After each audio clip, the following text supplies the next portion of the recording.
स्वागत है आप लोग का कृष्ण फाउंडेशन ऑनलाइन क्लासेस में। मैं कन्हैया सिंह और आप लोग अभी पढ़ रहे हैं जीएसटी के बारे में। यह जीएसटी का सेकेंड क्लास है।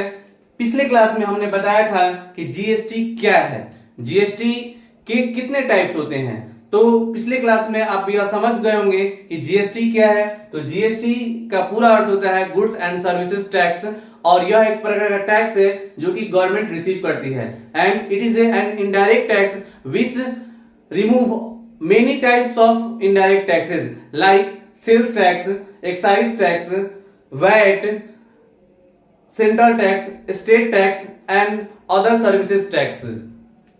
देन अब हम यह जानेंगे कि जीएसटी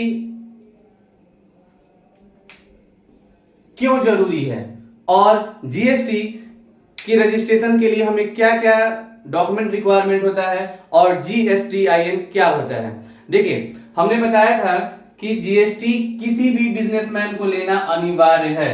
अगर हम जीएसटी रजिस्ट्रेशन नहीं कराते हैं कि और बिजनेस रन करते हैं तो उसके लिए हमको हेवी पेनाल्टी देना पड़ता है। इसलिए प्रत्येक बिजनेसमैन के लिए जीएसटी होना जरूरी होता है। तो आज के क्लासेस में हम यह कवर करेंगे कि जीएसटी रजिस्ट्रेशन क्या है, जीएसटीआईएन क्या है और कौन से डॉक्यूमेंट रिक्वायरमेंट होते हैं जीएसटी रजिस्ट्रेशन के लिए। टॉपिक है what is GST registration. GST registration क्या है? तो इसमें लिखवाया गया होगा आपको, under GST businesses whose turnover exceed the threshold limits of 14 lakhs और 20 lakhs और 10 lakhs। यानी कि जीएसटी रजिस्ट्रेशन के अंदर आपको वैसा बिजनेस जो कि 40 लाख का टर्नओवर हो या 20 लाख का टर्नओवर हो या 10 लाख का टर्नओवर हो, ठीक है, तो उसको जो है जीएसटी रजिस्ट्रेशन कराना मस्ट है। Must registered as a normal tax payer person, और उसको हम नॉर्मल टैक्स पेयर पर्सन बोलते हैं। फॉर सर्टेन बिजनेस, यानी कि कुछ व्यापार के लिए जीएसटी इज मैंडेटरी, यानी कि जीएसटी जो होता है वह मैंडेटरी होता है, आवश्यक होता है, यानी कि बिजनेस के लिए जीएसटी लेना अनिवार्य ही है।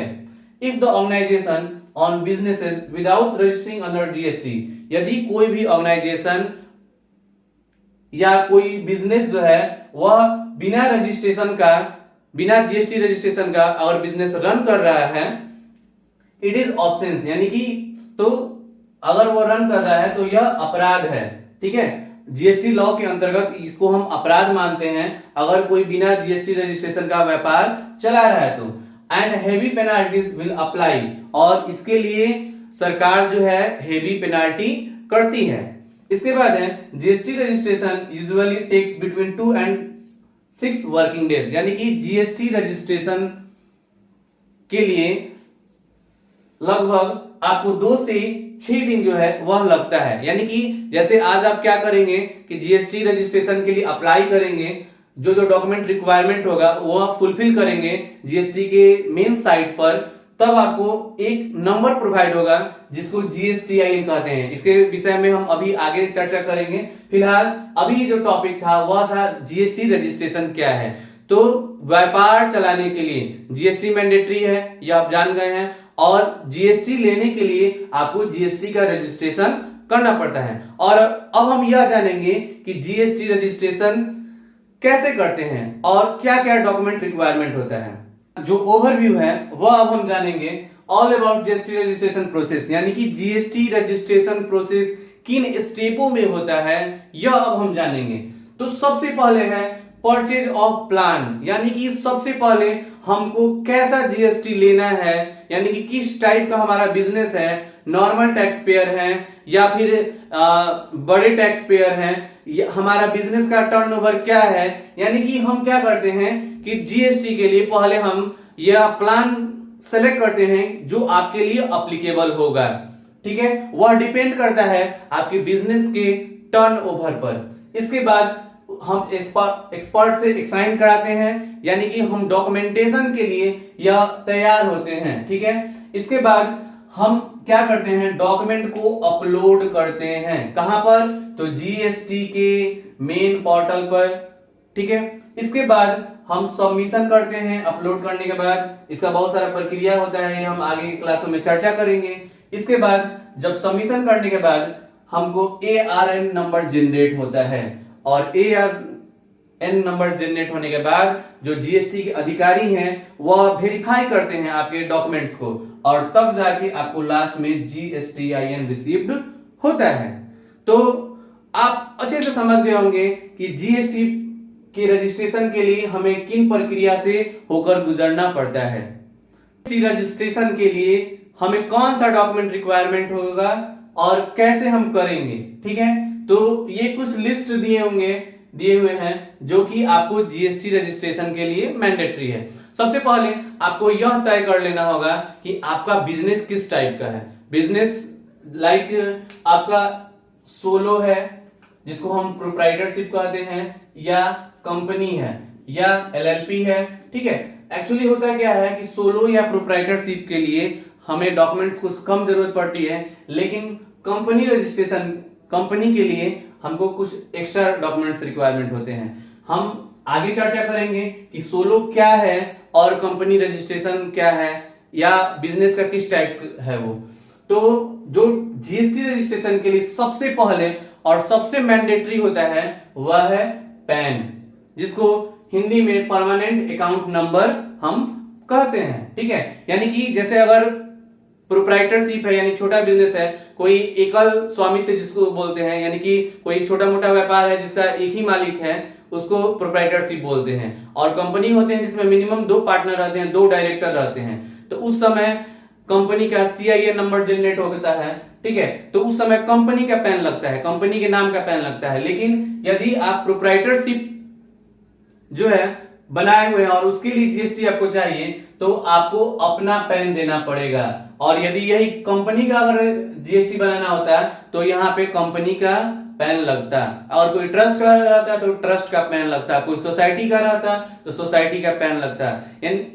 लेकिन यदि आपका प्रोप्राइटरशिप है तो प्रोप्राइटरशिप के लिए आपको पर्सनल पैन लगेगा।